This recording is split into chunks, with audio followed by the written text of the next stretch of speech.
자, 문제가 쉽게 나왔다고는 하지만 어쨌든 교육과정에서 우리에게 도움될 만한 문제들로 구성된 시험이기 때문에 각 문제 하나하나마다 해설 강의 들어주시고 여러분들이 문제를 풀었을 때 기억이 머릿속에 남아있는 상태에서 해설 강의 듣는 게 제일 좋아요. 이거 풀고 나서 한 달 뒤에 듣고 그러면 안 돼.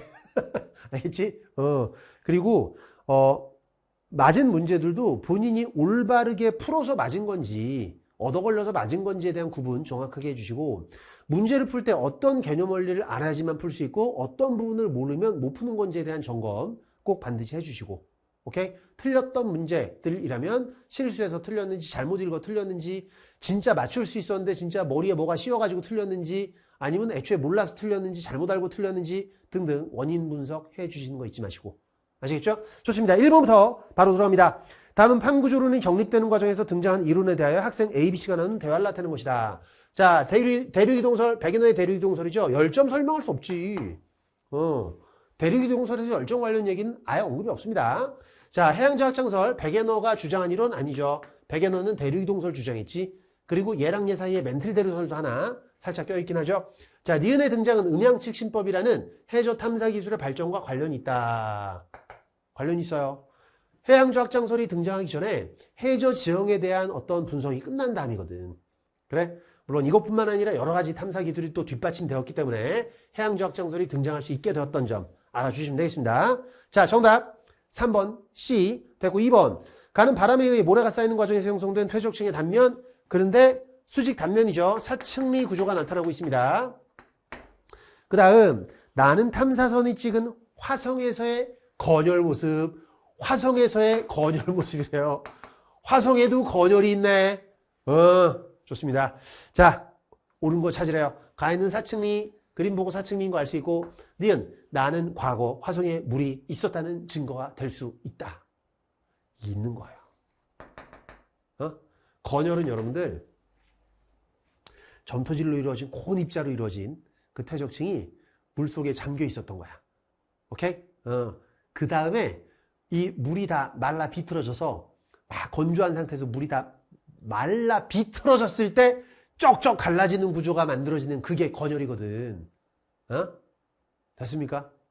물에 잠겨 있었던 고온 점토질 퇴적층에서 물이 말라버렸을 때, 다 증발되어 말라 비틀어질 때 쭉쭉 생기는 균열이라고. 자, 디귿. 가에서 나타나는 퇴적구조와 나와 같은 퇴적구조는 지층의 역전 여부를 판단하는 데 활용되죠. 사층리 건열뿐만 아니라 점이층리 연흔 또한 역전 여부를 판단하는 데 중요한 단서가 될 수 있습니다. 자, 정답 5번 넘어가고요. 다음 3번 문제. 자, 가하나는 각각 타원은하, 나선은하를 나타내는 것이다. 가하는 타원은하. 자, 분류기호 아시죠? 얘는 나선은하인데 막대 구조가 뻑하니 들어있네. SP라고 분류기호 쓸 수 있습니다. 우리은하는 가와 같은 형태 아니고요. 우리은하에는 막대 구조가 포함된 나선팔이 있어요. 막대 나선은하에 해당합니다. 니은 나의 나선팔에는 성간물질이 존재하지 않는다. 존재해요. 존재합니다.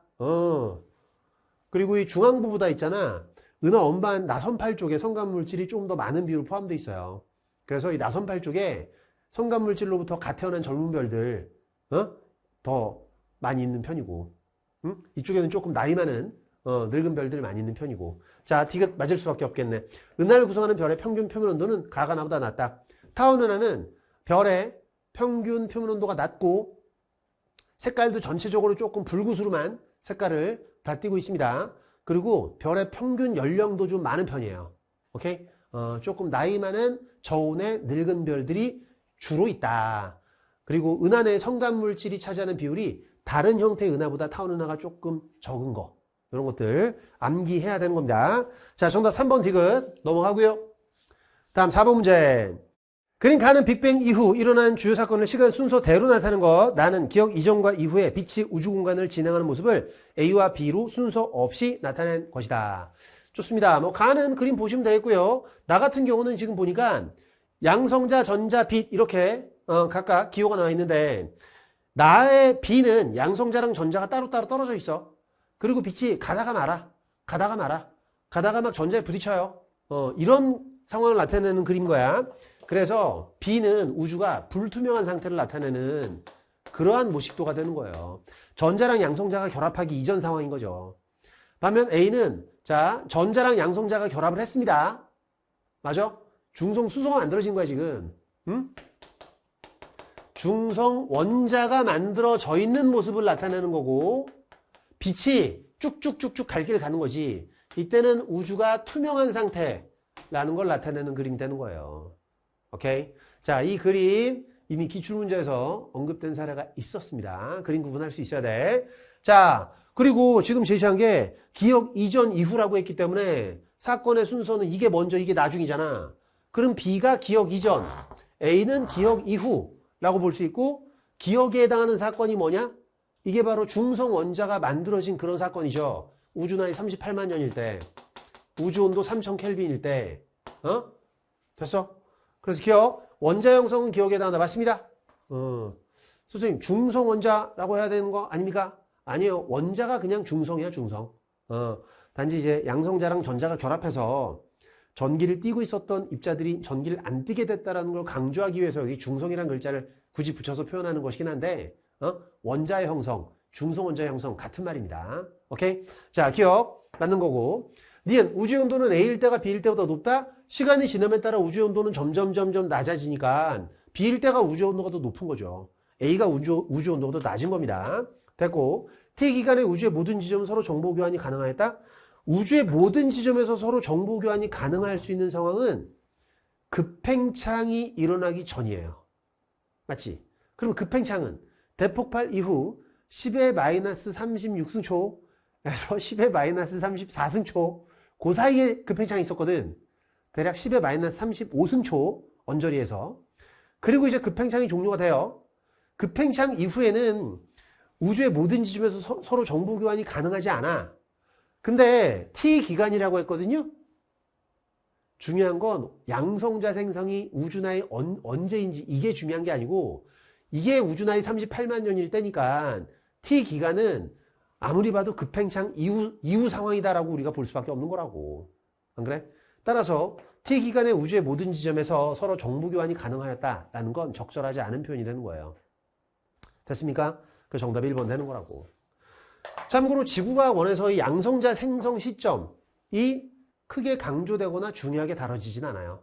지구과학원에선 헬륨 원자액 형성되는 사건 그리고 중성 원자가 생성되는 거 요 두 시기가 조금 중요하게 제시가 되는 편입니다. 참고로 요거는 우주 나이 10의 마이너스 6승초 정도 즈음에 쿼크가 결합해서 양성자 그리고 중성자 뭐 업쿼크 다운쿼크 이런 거 있잖아요. 그죠? 그래서 이렇게 만들어졌다라고 제시가 됩니다. 그래서 이 시기를 정확하게 알지 못해도 T기간이랑 급팽창 시기에 대한 선후관계 따지는 건 어렵지 않은 거예요. 여러분들. 됐죠? 좋습니다. 자, 정답 1번 넘어가고